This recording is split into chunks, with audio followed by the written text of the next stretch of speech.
काय निरीक्षण करते होय तुम्ही गायला? अगं ही जणणार आहे ना आता हा. एवढे 1-2 दिवसात. आता बघ ही आपली पहिला रुग आहे. बघ आपली पहिला रुग कालवड आहे ही. तिला तर वाचून होणार आहे.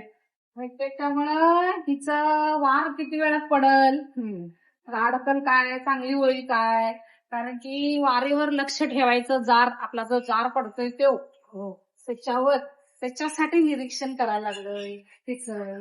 हो का? हा होय ना, जारा काय एवढं लक्ष ठेवता तुम्ही?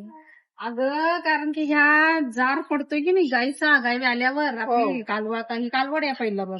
कारण की ह्याच्यावरतीच तिचं, कारण की दूध, परत तिचं गर्भपिशवीला पण काय काय वेळेला इन्फेक्शन होतंय, काय काय आजार होतात.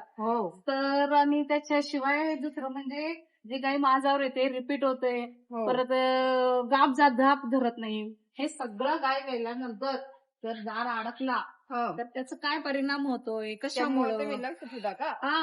त्याच्यामुळे आपण लक्ष ठेवायचंय. आणि आज हाच व्हिडिओ आपण करायचाय की याचं जार म्हणजे काय, याचं महत्व काय, किंवा आपण लक्ष कसं द्यायचं आणि कोणती काळजी घ्यायची, उपाय. त्याच्यासाठी व्हिडिओ शेवटपर्यंत बघा. आपल्या दूध व्यवसायिकांसाठी ही माहिती अत्यंत उपयोगी आहे आणि याचा उपयोग होणार आहे. आणि हे गोठा मालकानं अगदी लक्षच द्यायचंय. तर आपण याची संपूर्ण माहिती घेऊ. चला तर बघा, आपली कालवड म्हणा, गाय म्हणा, ज्या वेळेला ती गाभ जाते त्यावेळेला गर्भाशयात, तर मी तिच्या गर्भाशयात एक असं तिच्या वासरूच्या भोवती एक असं एक वलय तयार होतंय. एक असा पातळ असा पापुद्रा थर, एक असा थर तयार होतोय. त्या वलयास त्याला जार म्हणतात. आणि तो ज्यावेळेला ती गाय डिलिव्हरी होत्या, ज्यावेळेला आपलं वासरू बाहेर पडते आणि त्या वासराबरोबर ते बाहेर येत नाही, ते वासरू झाल्यावर तो जार नंतर बाहेर पडतोय. मग त्याला किती वेळ लागतोय? जर तुमचं व्यवस्थापन चांगलं असेल, असा मुक्त संचार गोठा असेल आणि संतुलित आहार, मिनरल मिक्सचर हे जर सगळी काळजी जर घेतली असेल, तर गाई ते 3 ते 4 तासात सुद्धा आपला जार पडतोय गाईचा. आणि जर नाही पडला तर एक 8 ते 10 तासापर्यंत सुद्धा आपल्या गाईचा जार पडू शकतोय. आणि त्याच्यामध्ये पण जर नाहीच पडला तर 2 दिवसापर्यंत म्हणजे 48 तासापर्यंत सुद्धा जार पडू शकतोय. तर बघा, हे जार पडायचा आणि कारण की ह्याच्यावर लक्ष ठेवायला लागतंय. कारण की जार पडल्यावर गाई म्हशी काय काय या खात्यात, म्हणजे जर आपलं लक्ष नसलं तर गाई खाऊन घेतात. आणि तो जर जार खाल्ला, त्यांच्या पोटात गेला, तर त्यांची भूक मंदावत्या, त्या आजारी तर पडतातच. मग काय काय वेळेला त्यांच्या ते इन्स्टेंट स्टाईलला जर चिकटला तर त्याला ऑपरेशन सुद्धा ह्या गायींना करायला लागतंय, किंवा गायी दगावण्याचा पण संभव असतोय. त्याच्यामुळं त्यांना खाऊ द्यायच नाही, ती जार पडल्याबरोबर जमिनीत पुरून द्यायची. आणि त्याच्याशिवाय ह्या जारावर ती आपलं गाई माझावर येणं, गाप धरणं, परत दूध, कारण की दूध सुद्धा, हे सगळ्या गोष्टी अवलंबून असतात ह्याच्यावरती. त्या गाईचा जार हा अडकतोय, म्हणजे आपल्या गाय व्हायल्यानंतर जाट कशामुळे अडकतोय किंवा का अडकतोय, तर त्याचं कारण बघा, एक सर्वसाधारण कारण अशी त्याची की ज्यावेळेला आपण शेवटचे जे 2-3 महिने असतात, तर त्यावेळेला आपण योग्य खुराक, संतुलित आहार जो असतोय, आणि त्यावेळेला त्याच्यावर पण आपण व्हिडिओ केलेला की शेवटच्या 2-3 महिन्यात आपण कोणतं खाद्य द्यायचं ते. तर तसं आपण योग्य खुराक नाही दिला, परत काही गायींना जुळी वासरं होतात काय, तर त्या जुळे वासरांच्या मुळे पण त्यांच्या गर्भपिशवीवर असा ताण येऊन तर त्यांचा पण जार हा लवकर पडत नाही, किंवा अडकण्याचा धोका असतोय किंवा संभव असतोय. आणि त्याच्यानंतर ज्या गायी 15 ते 20 दिवस लवकर येतात तर त्यांचा पण जार अडकण्याचा संभव असतोय नंतर. आणि त्याच्यानंतर जर 7व्या-8व्या महिन्यातच आपली जर गाय गाभडली, तर त्यांचा पण जार पडत नाही, किंवा उशिरा पडतोय, अडकतोय जार. तर ही अशी सर्वसाधारण कारण आहे.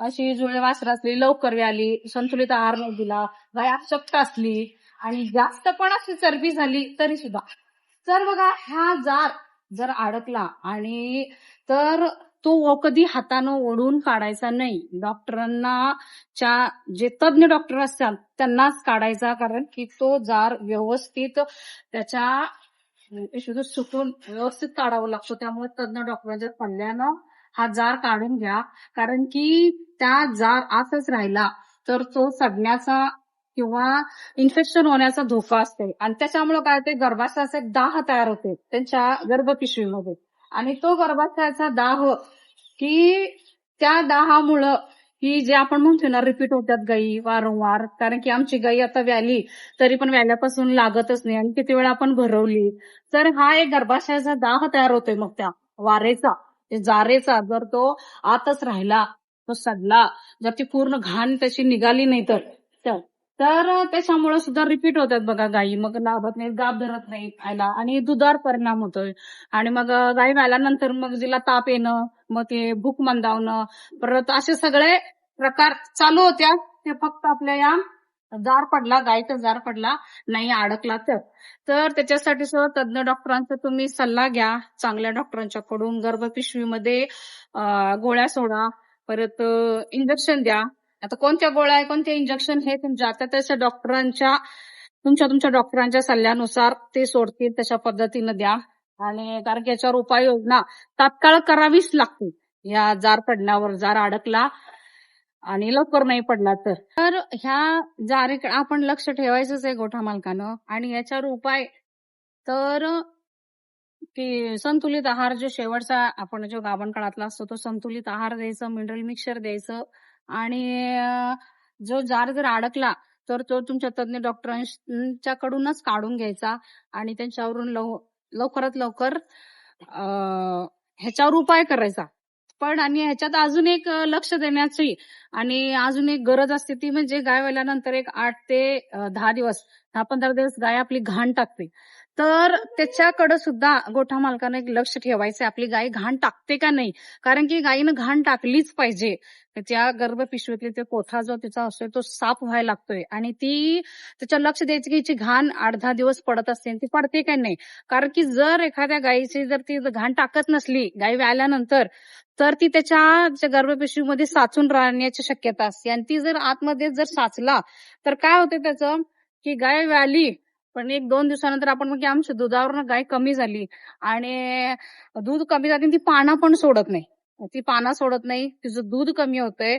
आणि मग ती लवकर माझ्यावर पण येत नाही बाकीच्या ह्याला कारण की मग ते घाण जी नंतर पडते 8-10 दिवसांनी 8-10 दिवस पडत असते घाण तर त्याच्या सुद्धा गोठा मालकांना लक्ष ठेवायचं आहे की आपली ही ताजी जनलेली गाय आहे ही 8-15 दिवस घाण हिनं टाकलीच पाहिजे आणि पडते काय नाही याची पण काळजी घ्यायची आहे आणि याच्यावर लक्ष ठेवायचं आहे तर बघा आपले व्हिडिओ हे असे काय एंटरटेनमेंटचे मनोरंजनाचे नसतात काय असं बाबा जे बाकीच्यांचे असतात किंवा आपल्याला काही घेणे नाही पण असे आपले काही एंटरटेनमेंटचे नसतात आपले हे माहितीपूर्ण आणि एखाद्या दूध व्यावसायिकाला शेतकऱ्याला उपयोगी पडतील कारण की आपला व्यवसाय आपल्याला वाढवायचा आहे आणि ह्याच्यात आपल्याला यशस्वी व्हायचं आहे आपला गोठा आपला डेअरी फार्मिंग हा व्यवसाय यशस्वी व्हायचा आहे आणि एका व्यावसायिकाला प्रत्येक गोष्ट अशी माहिती पाहिजे गायीचं आरोग्य कसं आहे तिची समस्या कोणती आहे आणि कोणती अडचण आल्यावर काय होतंय त्याचा परिणाम काय परत गाय व्याल्यानंतर पण त्याच्या अगोदर किंवा एखादा आजार झाला तर त्याच्यावर उपाययोजना